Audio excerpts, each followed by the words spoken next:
Bom, estamos de volta. Hoje o tema que nós trazemos é animais de estimação, né? Você que tem o seu cachorrinho, você que tem o seu gato, você que tem seu passarinho, alguns têm aves, outros peixes, né? E tem algumas pessoas aí que tem hamster, até tartaruga, né? Existem algumas pessoas que se aventuram a ter esses bichos mais exóticos, né, doutora? Mas o animal, o felino, o cão e o felino, eles imperam na preferência dos brasileiros, né? Vamos dizer assim. Doutora, os cuidados que nós devemos ter com a mordedura. Mordedura, ou no caso do felino, quando ele nos arranha, quais são os cuidados que nós devemos ter? Então, a mordedura, ela é importante para, né, nessa questão de saúde por conta da raiva, como eu falei, né, no bloco anterior. Então, assim, quando tem uma agressão, né, por um cão ou um gato, a primeira coisa que a gente tem que fazer é lavar muito bem o local da mordedura com água e sabão. É a primeira coisa, tá? Porque com essa lavagem, a gente primeiro limpa o local da lesão e segundo, se tiver esses micro-organismos, nessa lavagem a gente acaba removendo também essa carga infectante, né? Bom, a gente foi mordido, o que acontece?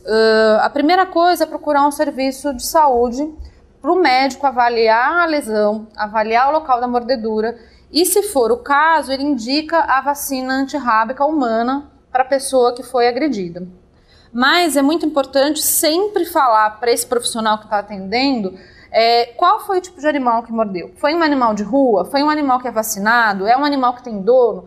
Porque essa informação vai ser muito importante para o profissional na hora de decidir a conduta quanto à vacina ou não, né? Então isso é muito importante a gente tá informando no momento que vai até a unidade de saúde. Então a importância da vacina, a importância de ter a carteira de vacinação do seu animal, né, com a data, sempre com a data em dia, né, muito importante isso, né, doutora? E tem mordedura de rato também, que eu já ouvi casos de mordedura de rato. E aí, doutora? Isso, então, mordedura de rato, o que acontece? O problema é que como o rato, ele vive num local extremamente infectado, né, ele carrega muitas bactérias na sua flora bucal. Então, quando um roedor morde, a chance de a gente ter um processo infeccioso bacteriano é muito alta, né? Então, isso é conduta médica também, mas é muito indicado o uso de antibióticos para que a pessoa... E lavar imediatamente com água e sabão também. Bastante corrente, né? Exatamente. Olha aí, tá vendo? Bom, vamos falar de uma coisa que é extremamente revoltante, eu acho revoltante.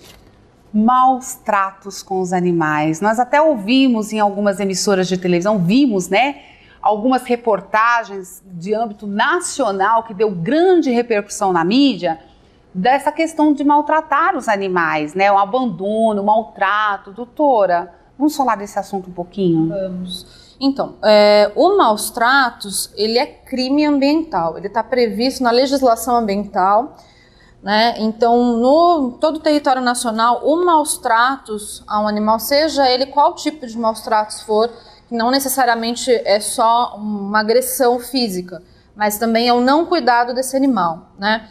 É caracterizado como maus tratos. E como maus tratos é crime, crime é caso de polícia. Responde judicialmente. Responde judicialmente. Então, às vezes acontece muito essa confusão de quando tem um caso de maus tratos, as pessoas procurarem as zoonoses para fazer a denúncia, né? Só que as zoonoses, o Departamento de Controle de Zoonoses, ele tem uma finalidade de saúde pública, ele não tem esse poder de polícia. Ele não tem, verdade. Então, quem é que a gente tem que acionar quando a gente está de frente a um caso de maus tratos?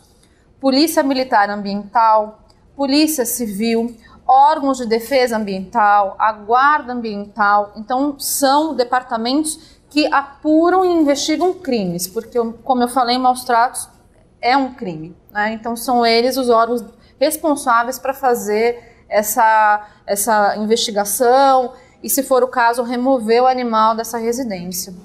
Lembrando que a pessoa pode fazer anonimamente, ela não precisa ser citada, né? Ela pode fazer, se ela detectar que um animal está sendo maltratado por alguém, né, em algumas circunstâncias de risco, você pode fazer essa denúncia na delegacia mais próxima, ou procurar o departamento ambiental, não é isso? Isso, exatamente.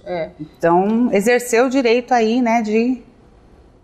de cidadania também, né? Porque o que acontece, às vezes, quando você vai fazer uma denúncia, isso eu já recebi várias vezes as pessoas indo lá na zoonose dizendo que ligaram nesses departamentos e que as pessoas pedem para procurar a zoonose. E, na verdade, é uma inversão de papéis, né? Não, são eles que devem ir atrás, investigar e tomar as medidas judiciais cabíveis ou penais, enfim, o que seja, e insistir. Se eles não falarem que não vão, insista, diga que é um crime ambiental, que a lei diz que deve ser apurado por eles e até que eles vão até o local para fazer a investigação. Mesmo porque a zoonose só pode tomar alguma atitude mediante a ação judicial, né? Não dá para inverter os papéis aí, não. O papel de polícia é o de investigar. Essa questão de maus tratos, você tem que denunciar para os órgãos competentes, que daí é o que tem essa questão da polícia, da guarda ambiental, enfim, GCM, né, são os mecanismos aí que você deve procurar. Bom, doutora, alguns municípios adotaram a castração do animal. Bom, o município em questão, né, que a senhora trabalha, adotou a castração. Como que se chegou a essa resolução? Então, na verdade, a castração por parte dos órgãos municipais tem sido uma tendência já há alguns anos, né?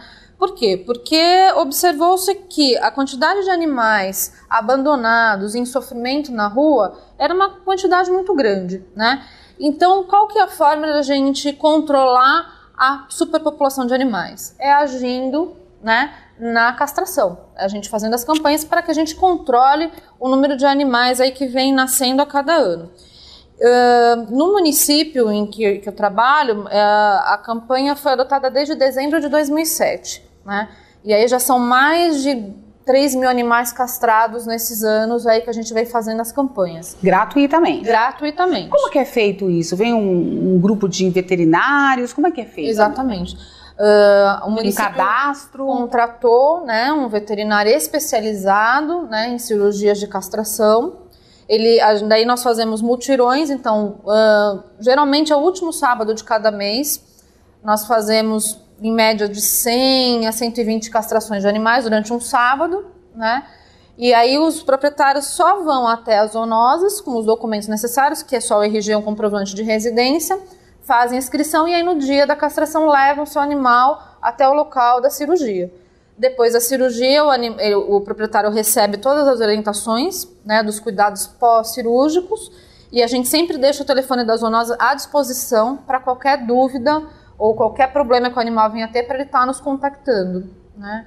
E é um trabalho muito importante porque a gente sabe que hoje a via mais, assim, confiável e que vai dar um resultado a longo prazo para diminuir essa superpopulação de animais. Porque muitas pessoas alegam a falta de recursos para fazer a castração dos animais, né? Então, o município dispondo deste equipamento, esse recurso de disponibilizar gratuitamente, essa aí já cai por terra, né? Exatamente, exatamente. E é tudo gratuito. A pessoa só arca depois com a medicação que ela vai dar para o animal, né, no pós-cirúrgico, mas que também não é uma medicação de um custo muito elevado, né? Então, todo o processo cirúrgico é por nossa conta. Doutora, aqui no município de Jandira, a preferência entra de cães, de felinos, mas existem, assim, a questão... Vamos falar um pouquinho, eu não sei como é que a senhora vê essa questão. Existem aves no município? Existem. A gente, inclusive, tem um portal ecológico, né, no município, onde existem várias espécies de aves, né? Mas o que acontece, assim, é que a gente, infelizmente, por conta do desmatamento, né, que a gente tem aí, e não só aqui no município, mas toda a área, esses animais acabam, às vezes, ficando reduzidos a áreas muito pequenas, né? Mas em cativeiro? Em cativeiro que nós temos conhecimento, para as zoonoses a gente não tem, né? Bom, eu gostaria que a senhora deixasse uma mensagem final, né? Falasse aí para os nossos, quem pretende ter um animal ou tem um animal e não está dando a devida atenção para esse animalzinho, né? Tem algumas coisas que eu queria abordar, que é um aspecto interessante. Essa coisa de deixar, tem gente que beija na boca do cachorro, tem gente que dorme com o cachorro, tem gente que toma banho com o cachorro, tem gente que faz tudo com os animais, com o gato, enfim, aquela coisa de subir em cima da mesa, e, sabe? Vamos falar um pouco disso, que nós não entramos nesse tema, acho importante. Então, na verdade, esse é um tema que, assim, é um pouco pessoal, né? Cada pessoa acaba tendo um tipo de relação com o seu animal. Mas, assim, não é aconselhável esse contato tão próximo de beijo, de lambedura em mucosa, enfim. Por quê? Porque o animal, ele é um animal, né? Ele, na verdade, ele tem hábitos que não são de higiene muito adequados. Então, se você leva seu animal para passear, ele vai cheirar, às vezes, as fezes de um animal que está na rua, né? Ele vai cheirar um portão que um outro animal acabou de fazer xixi, né? Ou ele mesmo se lambe muito, então não é muito aconselhável esse contato. Se lambe as partes genitais dele, que é comum dos animais. É próprio, aquele cheiro que eles têm de reconhecimento dos animais, né? Que eles se cheiram muito. Então, assim, nessa parte que para eles é natural, que não tem transmissão de nenhuma doença, para a gente já pode ser aí um fator complicante, né? Então ter um certo cuidado em relação a isso. Bom, você pode expressar os carinhos aí, mas de outras formas. Bom, doutora, eu gostaria que a senhora complementasse, a nossa entrevista está chegando ao final, então que a senhora deixasse o seu recado aí para os cuidadores, né? Para esses amantes dos animais, vamos dizer assim. Na verdade, assim, a mensagem que eu queria deixar é para a gente ter muito amor aos animais, né? Porque é que eu falei, eu acho que quem tem um animal de estimação sabe o quanto de amor eles nos dão, né? Porque, assim, eles têm uma relação muito sem interesse algum, né? Eles são muito carinhosos, muito amáveis. Você tá triste, ele vem te dar um cheiro e tenta te deixar alegre. Não, né? guarda rancor. Não guarda rancor. Enfim, então é um animal, né? Os animais, de uma forma geral, eles são muito carinhosos. Aguenta TPM, de boa. Exatamente. Então, eu acho que o amor é a primeira coisa. Depois do amor, a gente tem que ter tempo para dedicar a eles, né? Porque como toda relação, a gente precisa de tempo para dedicar, para cuidar. E ter paciência também, né? Porque um filhote, por exemplo, em casa é que nem uma criança. Ele vai roer o seu sofá, ele vai pegar a sua roupa do varal, né? Porque ele é uma criança, ele vai ter um comportamento ainda infantil. Então tenha paciência com ele, né? Não bata, só eduque, né? E tenho certeza que quando a gente constrói essa relação aí de uma forma prazerosa, né, e com respeito, ela é muito boa. Eu vou fazer uma última pergunta para a doutora. Doutora, o filhotinho, às vezes, quando você leva para casa, a pessoa tende a deixar o filhotinho lá num canto da lavandeirinha sozinho e ele fica extremamente assustado, chora muito. Como lidar com essa situação nos primeiros dias? Que ele é tirado da mãe, dos irmãos. Aí você leva ele para um ambiente totalmente estranho. Então, na verdade, aí também é uma questão muito pessoal que cada um acaba tendo uma estratégia, né, para cuidar desse filhotinho. Mas o que a gente aconselha, assim, sempre que chegou com esse animal nos primeiros dias, pega um paninho, né, que esteja com o cheiro da mãe, né, e leva junto para ele. Porque ele vai se sentir, pelo menos com o olfato ali da mãe, se sentir um pouco mais seguro. Então isso acaba ajudando um pouco nesses primeiros dias de adaptação, né.